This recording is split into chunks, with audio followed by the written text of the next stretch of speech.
किनारे वाला, ओ छोरा गंगा किनारे वाला, ओ खई के पान बनो रसवाला, खुली जाए बंद। तो दोस्तों, आज के फनकार हैं अमिताभ बच्चन, सदी के महानायक अमिताभ बच्चन। अमिताभ बच्चन के बारे में आप सभी अच्छे से जानते हैं। श्री अमिताभ बच्चन साहब जब शुरू के दिनों में स्ट्रगल कर रहे थे, कोलकाता गए थे। रेडियो स्टेशन पे इनकी आवाज़ को नकार दिया गया, ये कह के कि आपकी आवाज़ बहुत भारी भरकम है। लेकिन अमिताभ बच्चन ने हिम्मत नहीं हारी और दोबारा उसी संघर्ष में लग गए। कविराज के पुत्र होने के नाते शब्दों पे इनकी गहरी पकड़ थी। हर बात को बड़ी बारीकी से समझते थे, महसूस करते थे और शब्दों के साथ खेलना इन्हें बचपन से ही आ गया था। लगातार अपने सफल प्रयासों के साथ अविरल चलते रहे, स्ट्रगल किया, डायरेक्टर के पास गए, लोगों से जुड़े, न जाने कितने लोगों से सिफारिशें करवाई। एक बार की बात है, सुनील दत्त से इनकी मुलाकात हुई। सुनील दत्त ने इन्हें रेशमा और शेरा के लिए एक गूंगे यानी कि मूक बधिर का अभिनय करने को कहा, लंबाई ज़्यादा होने के नाते। लेकिन उसके बावजूद भी एक गभरू जवान इतनी गहरी छाप उस अभिनय के माध्यम से छूटी, लेकिन ज़्यादा नाम नहीं कमा पाए। लोगों की नज़र में आने लगा कि एक ऐसा व्यक्ति भी है। धीरे धीरे अमिताभ बच्चन का सफ़र चलता गया। उसके बाद बंदे हाथ फिल्म में उन्होंने पार्टिसिपेट किया और लगातार अमिताभ आगे बढ़ते गए।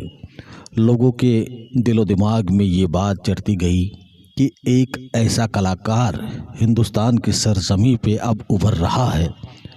लोग इनके सहपाठी कलाकारों को दरकिनार करने लगे और अमिताभ बच्चन को छोटे मोटे रोल के लिए नियुक्त किया जाने लगा।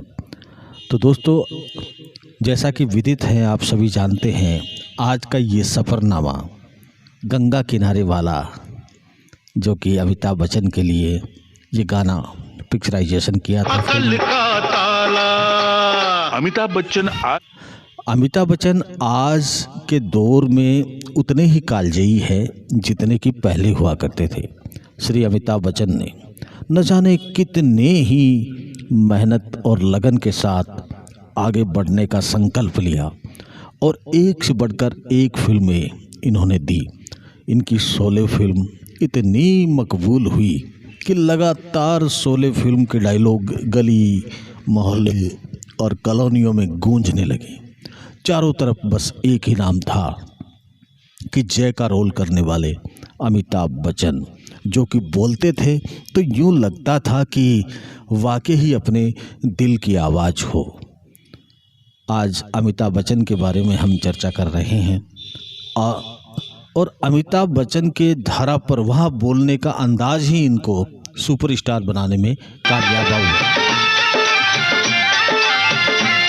है बम्बई नगरिया तू देख बबुआ, सोने चांदी की डगरिया तू देख बबुआ, जादू टोने की बजरिया में।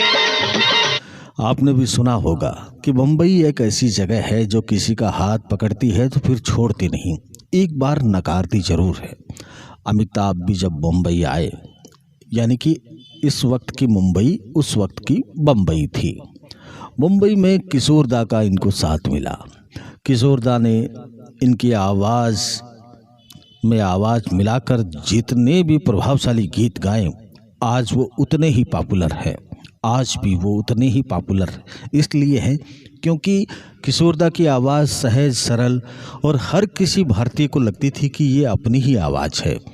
और अमिताभ बच्चन लगातार आगे की सीढ़ियों के पायदान पे अपना पांव जमाते गए और सिने इतिहास का एक ऐसा कामयाब चेहरा साबित हुए कि आने वाले दिनों में और अब तक अमिताभ को उसी शिद्दत से पुकारा जाता है।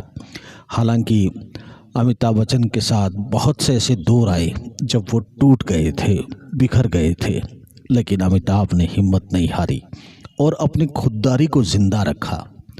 यही वजह है कि अमिताभ बच्चन लगातार सफल रहे और कामयाबी पाते रहे। देश प्रेमियों आपस में प्रेम करो, देश प्रेमियों, मेरे देश प्रेमियों आपस में प्रेम करो, देश प्रेमियों। देश प्रेमी की जब भी बात चली, जब पूरा हिंदुस्तान में एक ट्रेंड चल गया था कि देशभक्ति गीतों का एक माहौल था, उस समय अमिताभ की एक फिल्म आई देश प्रेमी। उसमें मोहम्मद रफ़ी साहब का ये गाया हुआ नगमा अमिताभ की जुबान पे इतना सटीक बैठा कि हर बच्चे, बूढ़े, नौजवान, पूरे हिंदुस्तानियों की आवाज़ में आवाज़ मिलाकर अमिताभ ने कहा कि नफ़रत की लाठी छोड़ो, लालच का खंजर फेंको, जिद के पीछे मत दौड़ो, हम प्रेम के पंछी हैं देश प्रेमियों, आपस में प्रेम करो देश प्रेमियों। और वाकई ही इस गीत ने कमाल किया। और यही गीत जब रेडियो शिलोंग और न जाने कितने ही रेडियो स्टेशन पे जब ये रिले किया गया तो वाकई ही हिंदुस्तानियों की बाहें खिल गई थी। अमिताभ बच्चन एक ऐसा नाम जो हिंदुस्तान में बच्चे, बूढ़े, जवान सभी की जुबान पर रहता है। अमिताभ तब से लेकर आज तक उसी तरह से अविरल चल रहे हैं। सुबह 5 बजे उठकर काम पे लग जाना आज भी इनकी फितरत है। अमिताभ बच्चन ने बहुत सी दुविधाओं का सामना करते हुए इस सिने जगत को अपने दिल से लगाया और बैठा लिया।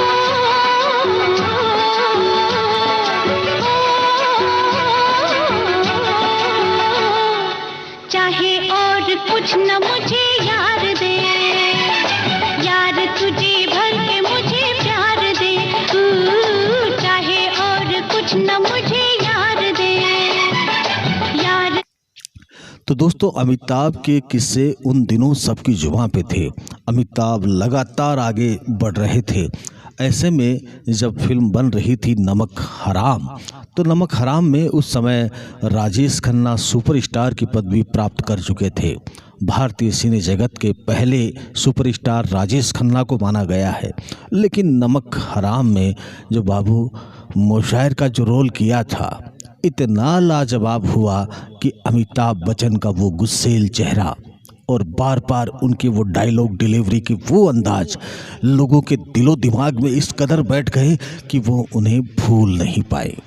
और देखते देखते राजेश खन्ना का ग्राफ नीचे गिरता गया और अमिताभ का ग्राफ आगे बढ़ता गया। तो दोस्तों, इस बात का संकेत है कि चढ़ते सूरज को सब सलाम करते हैं। यही माया नगरी का एक अनूठा रिवाज है। उसी रिवाज को निर्वाह करते हुए वहाँ के जितने भी डायरेक्टर थे वो सब ने अमिताभ बच्चन को गले लगाने का सोचा और अमिताभ बच्चन को लगातार एक से बढ़कर एक फिल्में मिलती गई। और आने वाले समय में अमिताभ ने भी धुआंधार प्रदर्शन करके ये साबित कर दिया कि कई साल पहले की ये बात है।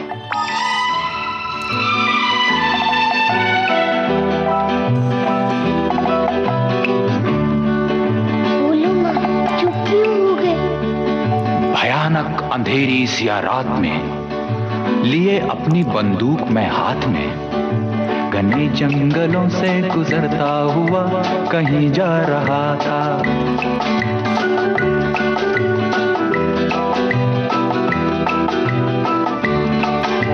घने जंगलों से गुजरता हुआ मैं कहीं जा रहा था, चला जा रहा था मैं डरता हुआ, हनुमान चालीसा पढ़ता हुआ। इस तरह की न जाने कितने ही गीत अमिताभ बच्चन ने भी गाए। और अमिताभ की ये मासूम आवाज़, एक नए अंदाज के सुर जब लोगों के कानों में पड़े तो फटाक से अमिताभ को गले लगा लिया। हर घर में इनकी रिकॉर्ड बजने लगे। जब वो काली रात थी तो उस समय एक फिल्म भी बन रही थी, कुली। कुली में पुनीत ईसर साहब, जो कि एक नवोदित कलाकार थे, बॉडी बिल्डर थे, और एक ऐसी गलत जगह पे उनके मिस्टेक होने की वजह से वहाँ लग गई। जब अमिताभ बच्चन के लगी तो पूरे हिंदुस्तान भर में ये खबर फैल गई कि अमिताभ अब मृत्यु शैया पे लेट चुके हैं।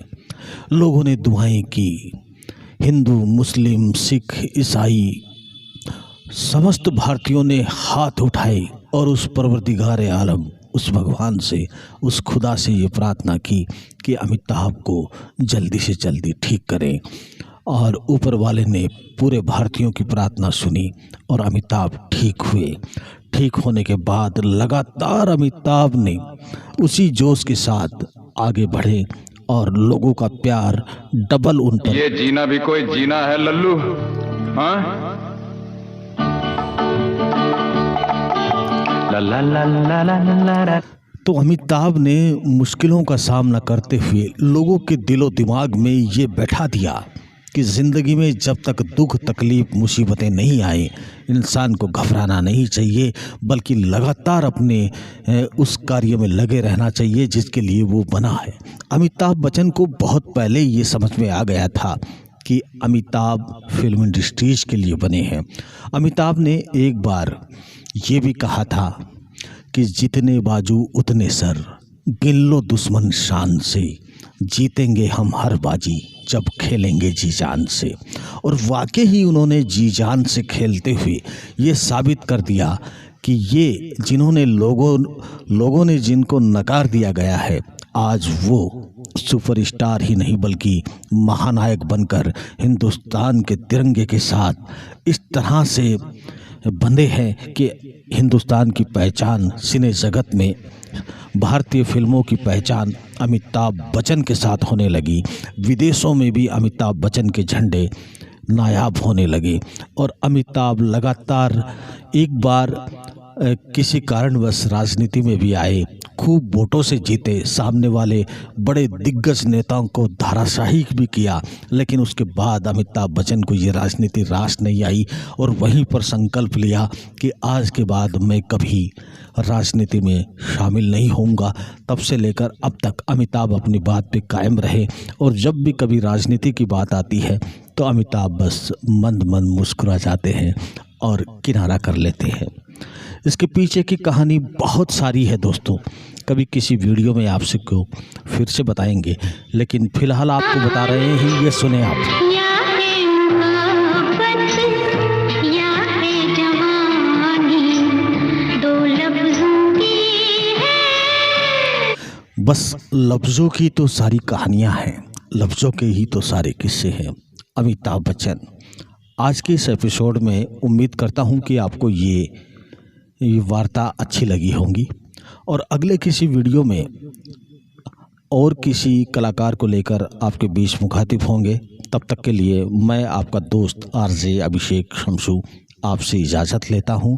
हाँ, आप लोगों ने अगर इस चैनल को सब्सक्राइब नहीं किया है तो मेरी गुजारिश है आपसे कि इस चैनल को